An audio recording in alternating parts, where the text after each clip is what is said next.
Kag karon ang inyong news team.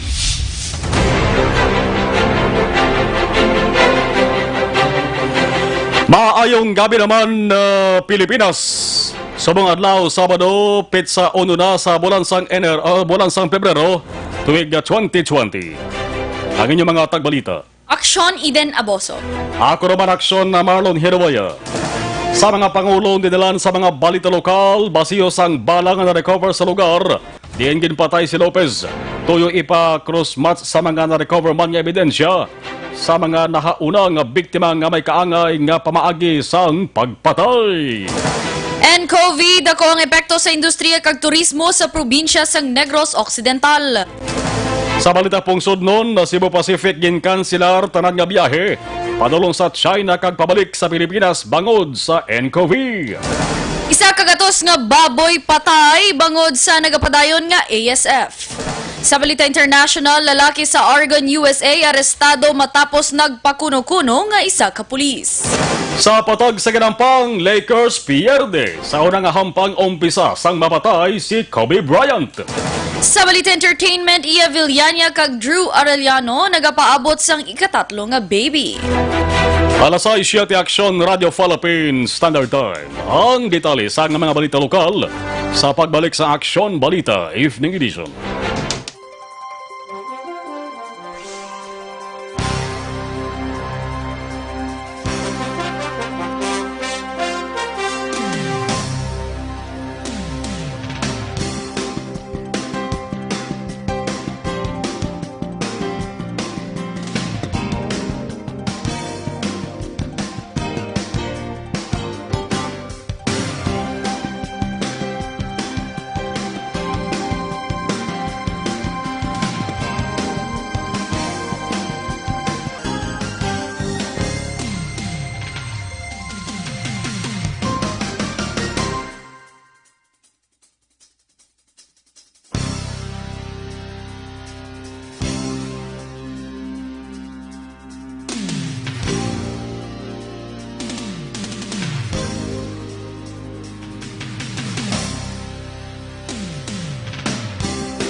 Ikaw nang ginapamati ang namon ginasandigan. Tingog sang probinsya, kamatuuran ginapalap na. Minsay nga may dala, paglaom kag kasanat. Tinuig na nagligan, ikaw gihapon ang ako nga istasyon. Sa pagbudlak sang adlaw, sa pagtuhaw sang biton. Mga balita nga dala inspirasyon. Aksyon radyo, bakolod man sa gihapon. Padayon Aksyon radyo, bakolod saludo sa imo. Padayon Aksyon radyo, salamat kisa pagserbisyo. Patas kag balanse, matuod nga mensahe, wala sang ginadampingan. Padayon Aksyon radyo.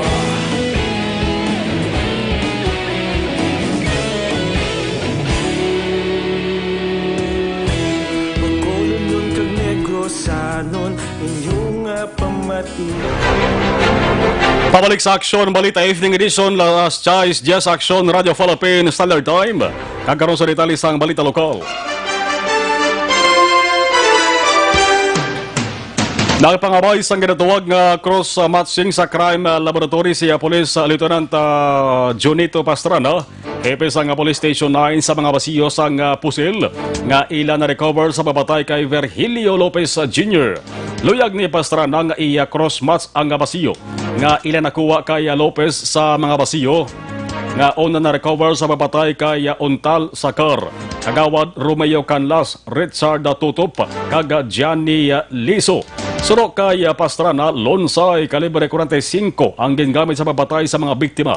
Sa piyak sa may ginatawag na person of interest na si Pastrana sa papatay kay Lopez, hindi malayo ang posibilidad nga base isa lang ka grupo ang nagimo sang krimen gamit ang 45 kalibre nga pistola. Sa karon nagapadayon pa ang investigasyon sa kapulisan sa papatay kay Lopez nga na biktima sa ginatawag nga kaginapatihan summary execution. Sunod kay Pastrana, nagapabilin ang anggulo nga iligal nga droga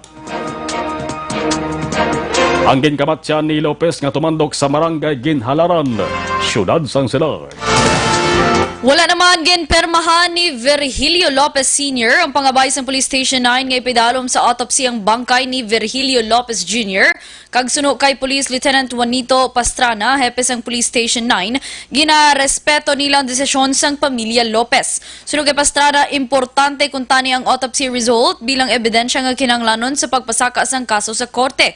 Una diri may person of interest nga ginalantaw ang kapulisan sa pagpatay kay Lopez sa itong Webes ang gabi sa diin nasapon ang bangkay sa Pro Cruz, Barangay Cabug, Siyudad sang Bacolod. Plano ni Pastrana nga kadtuan niya personal sa Siyudad sang Silay ang pamilya Lopez, agod kumbensihon nga ipadayon nila ang investigasyon sa nasambit nga kaso. Sunod kay Pastrana, masako pa sa karon ang pamilya Lopez sa paghikutarman sang bangkay sang biktima, agod mapalubong. Sa ibang nga balita lokal, dako ang epekto sa industriya sang turismo ang natabo nga paggalapta sang makamamatay nga novel coronavirus sa pungsod Pilipinas, ilabina sa probinsya sang Negros Occidental. Ini matapos magwa ang balita nga ang isa ka ginpalayag infected city nakalabay sa sunod sang Dumaguete, Negros Oriental. Sunod kay Metro Bacolod Chamber of Commerce and Industry President Frank Carbon, nagapangduha sa mga turista nga nagasulod sa probinsya nga mga Chinese nationals. Ang probinsya kag madamo man sa mga ini ang major investors. Sa kahangawak nga mangin halinan sa mga virus, mas pilion sa nga Chinese national nga ipaiway ang paglagaw sa lain nga lugar. Pagpahayag pa ni Carbon, hindi pagiliyon subong mabatsagan ang pagpalay-palay sang turismo bangod nga golpiyada ang outbreak sang sani nga virus. Sa karon ginahulat sang hanay sang mga negosyante ang abiso gikan sa Department of Health antes man sila maghimo sang nagakaigo nga tikang. Sa record sa mga negosyante, linibo ka mga turista sa isla sang Boracay ang nagkanselar sang ila bookings bangod sa kahadlok nga ma-infect sang amo nga virus. Nagpasiguro naman si Negros Occidental Police Provincial Office Director Colonel Romeo Baleros nga magabulig ang kapulisan sa pagmonitor sa mga persona nga posible infected sa novel coronavirus. Sunod kay Baleros, padaan ang pagpakigangot sa kapulisan sa Department of Health kag sa Provincial Health Office agad may baloan ng iban pa nga posible mabulig sini. Sa subong mga legal actions pagid lamang kaangay sang pagpahamtang sa mga kapulisan sa mga puerto, terminal, paluparan kag establishmento komersyal kag posible pag-augment sang police force sa Provincial Disaster Risk Reduction Management Office ang mahimo mabulig sang kapulisan. Sa piyak sini, nagpanumdum naman si Balero sa publiko nga maghalong kag ipabilin ang matinlo nga paggawi. Patay ang driver sang isa ka tricycle matapos aksidente nga madalasa sang truck sa Taytay sang purok maghiropay o kon paghiropay.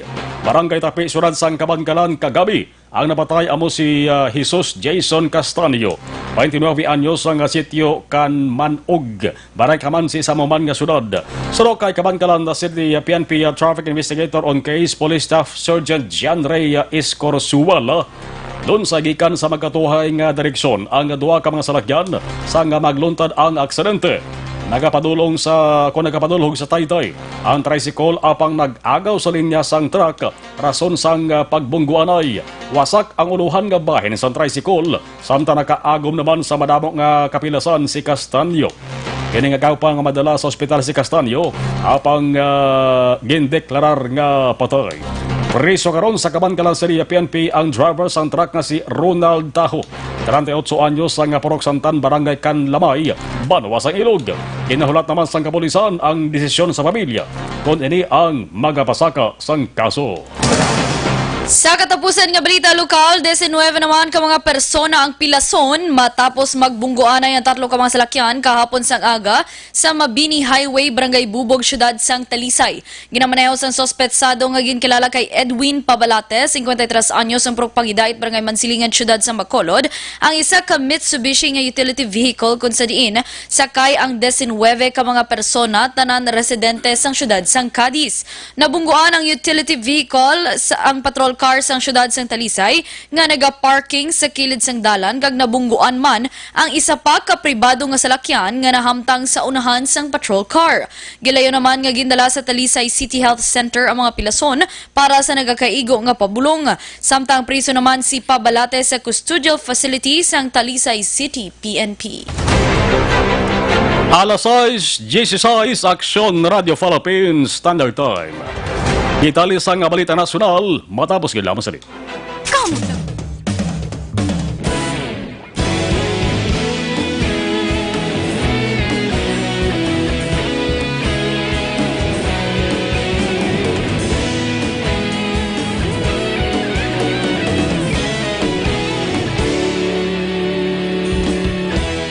Aga pa siyang banwa, mabugnaw na hangin, nagadapyan na.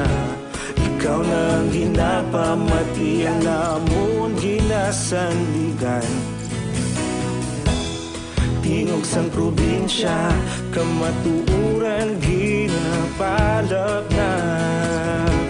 Minsay nga may dala, paglaom kag kasanag. Tinuig na nagligan, ikaw gihapon ang ako nga istasyon. Sa pagbudlak sang adlaw, sa pagtuhaw sang biton. Mga balita nga dala inspirasyon. Aksyon radyo, Bacolod man sa gihapon. Padayon Aksyon radyo, Bacolod saludo sa imo. Padayon Aksyon radyo, salamat kisa pagserbisyo. Patas kag balanse, matuod nga mensahe, wala sang ginadang piligan. Padayon Aksyon radyo.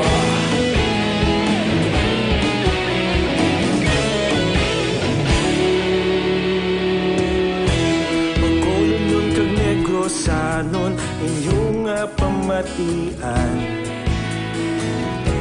Istasyon nga nagapalaplag sang kamatuuran. Magbakod nga prinsipyo, reporter handa sa serbisyo. Kahapon, karon kag sa gihapon, kita magapadayon. Tinuig na nagligan, ikaw gihapon ang ako nga istasyon. Sa pagbutlak sang adlaw, sa pagtuhaw sang biton. Mga balita na may dala inspirasyon. Aksyon radyo, Bacolod man sa gihapon. Padayon Aksyon radyo, Bacolod saludo sa imo. Padayon Aksyon radyo, salamat sa pagserbisyo. Patas kag balanse, matuod na mensahe, wala sa ginadang piligan. Padayon Aksyon radyo. Una sa balita, una sa aksyon, sa Bacolod Aksyon Radio. Una sa balita, una sa aksyon. Standard Time, pabalik sa Aksyon Balita Evening Edition. Mga balita nasyonal. Ginkanselar sang Cebu Pacific ang tarang nga biyahe sa tunga sang China kag Pilipinas. Sa abiso sang airline company, kanselado ang mga biyahe padulong sa kagpabalik sa Beijing, Shanghai, Xiamen, Guangzhou kag Shenzhen umpisa buwas Pebrero 2 tubtob Marso 29, 2020. Tuyo sa nga balikawan nga maglapta ang 2019 novel coronavirus acute respiratory disease. Samtang buhinan man ang biyahe sa tunga sang Pilipinas, Hong Kong kag Macau. May opsyon naman ang mga apektado nga pasahero nga mag-rebook refund o kung ibutang ang balor sa nga ila ticket sa travel fund. Nagpangayo man sang pasensya ang airline company kag nagpasalamat sa mga pag-entiende sa ila mga pasahero. Duha naman ka military sites sa Luzon ang ginalantaw sa karon nga himuon nga quarantine areas para sa mga Pilipino nga iga-evacuates gikan sa Wuhan, China, nga among sentro sang novel coronavirus. Sunod kay Defense Secretary Delphine Lorenzana, ginatanaw sa karon sang Department of Health ang naval station sa Caballo Island kag Fort Magsaysay Drug Rehabilitation Center sa Nueva Ecija bilang posible nga quarantine area para sa mga pauli nga OFWs gikan sa Wuhan. Naibaloan nga ang Caballo Island na isa ka naval detachment nga makita sa entrance ng Manila Bay. Sa tuig 2014, ginhimo man ini nga quarantine area sa mga Filipino peacekeepers gikan sa Ebola-ravaged Liberia. Samtang ang Fort Magsaysay nga among pinakadako nga military reservation sa Pilipinas ang mayara sa mega drug rehabilitation facility.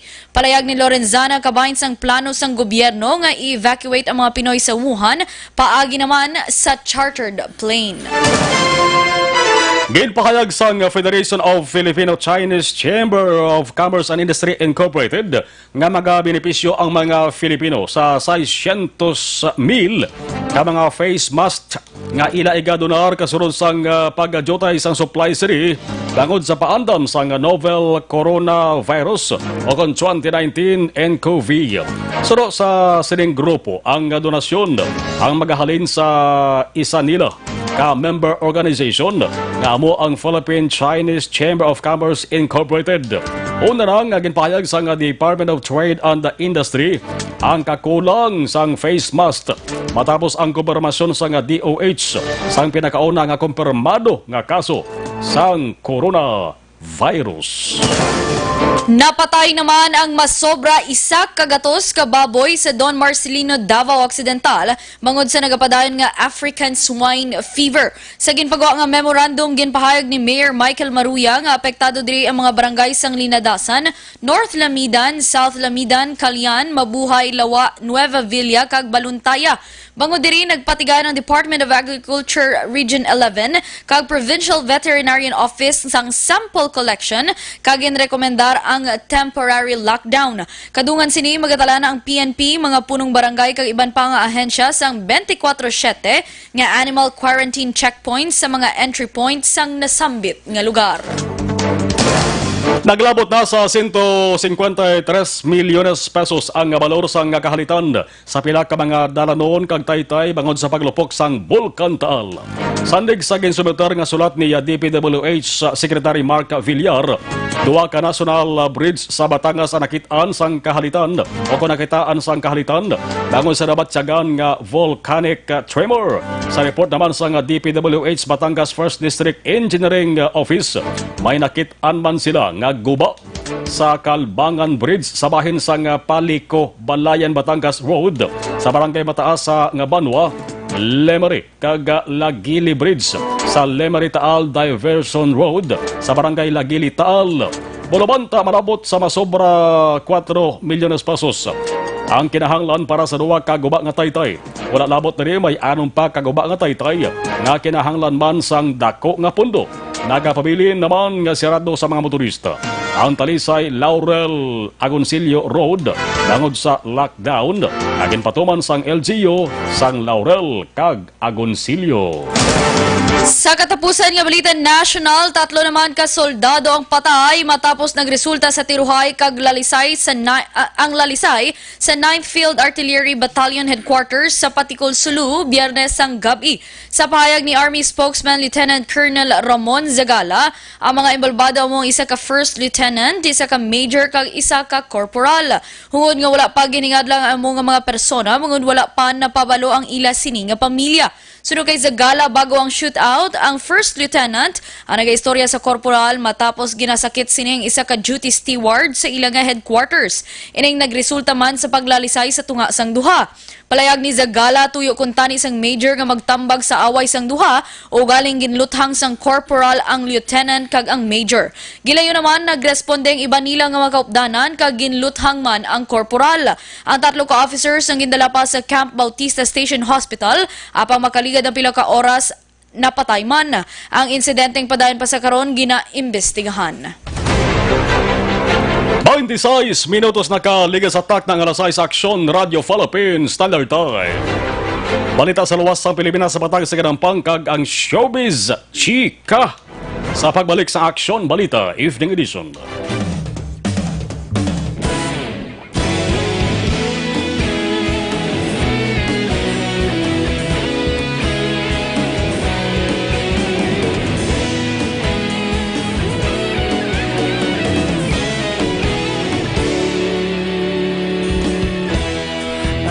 Simbanwa, mabugnaw nga hangin nagadapyan na ikaw nang ginapamati ang namon ginasanligan. Tingog sang probinsya, kamatuuran ginapalap na minsay nga may dala paglaom kag kasanag. Inuig na nagligan, ikaw gihapon ang ako nga istasyon. Sa paghudlak sang adlaw, sa pagtuhaw sang biton. Mga balita nga dala inspirasyon. Aksyon radyo, bakolod man sa gihapon. Padayon Aksyon radyo, bakolod saludo sa imo. Padayon Aksyon radyo, salamat sa pagserbisyo. Patas kag balanse, matuod nga mensahe, wala sang ginadampiligan. Padayon Aksyon radyo.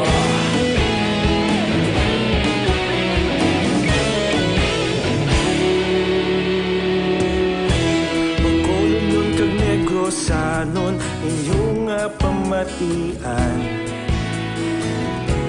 Stasyon nga nagapalaplag sang kamaturan. Mabakod nga prinsipyo, reporter handa sa serbisyo.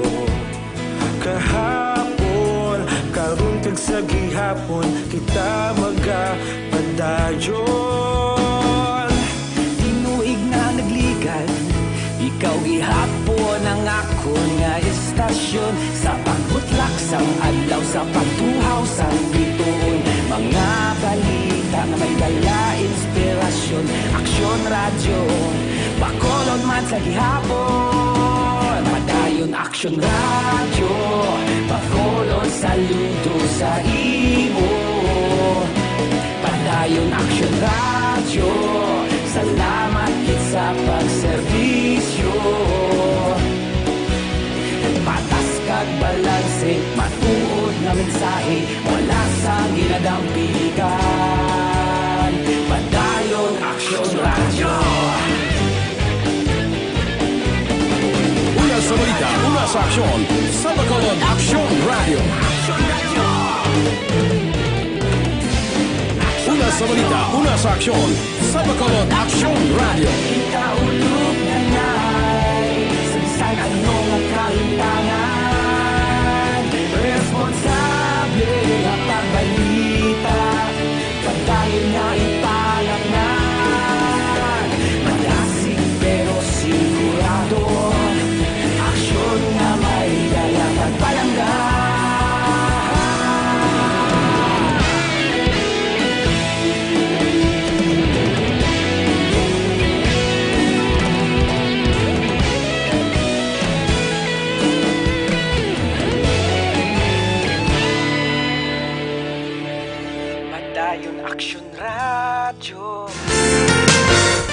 Sa detalye na sa Balita International, arestado naman ang isa ka persona nga nagpakuno-kuno nga pulis kag naghimo sang fake nga search warrant sa Oregon, USA agud makakuha sang illegal nga droga sa isa ka pusher nga nibaloan ginakuhaan niya sang supply sadto. Nakilala ang ini nga persona kay Jordan Fleming, 29 anyos kag naaresto matapos ginreport sang biktima nga babayi nga hungod wala giningadlan si Fleming sa matuod nga kapulisan. Si Fleming ang ginpasakaan sang kaso nga second-degree robbery, simultaneous unlegal process, and unlawful possession sang false law enforcement identification kag pagkuno-kuno bilang isa ka pulis. Balita sa patag sang inampang sa NBA. Napalibutan sang kasubo ang home court sang Los Angeles Lakers sa bangod magluwas sa tribute. Agin patigayon para sa napatay nga si Kobe Bryant. Pierdi pa ang ila sa nga team sa hampang batok sa Portland Trail Blazers. Ang hampang ginpatigang sa ila mismo sa nga home court sa Staples Center.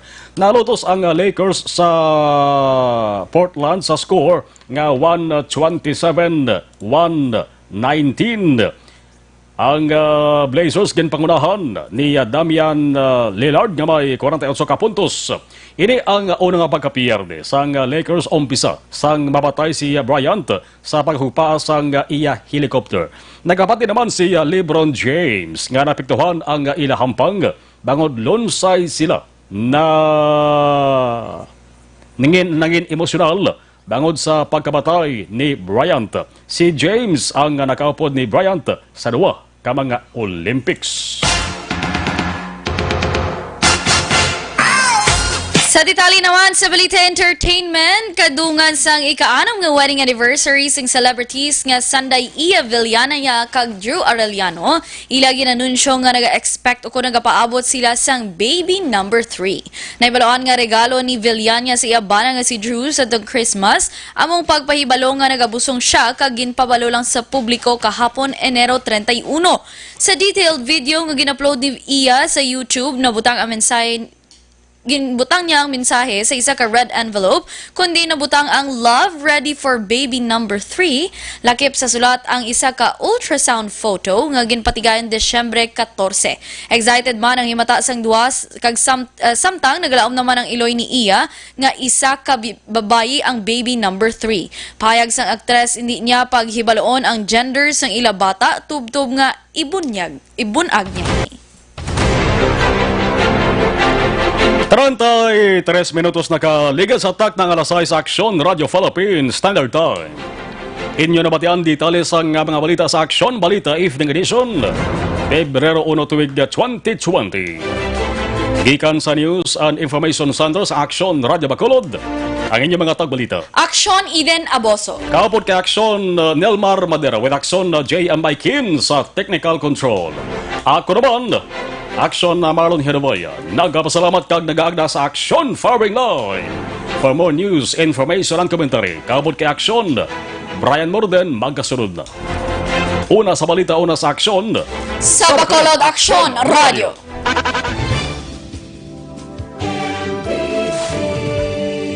Manila Broadcasting Company. Sa balita, komentaryo, issue, serbisyo publiko. Aksyon Radio. Sa Bacolod, Aksyon Radio.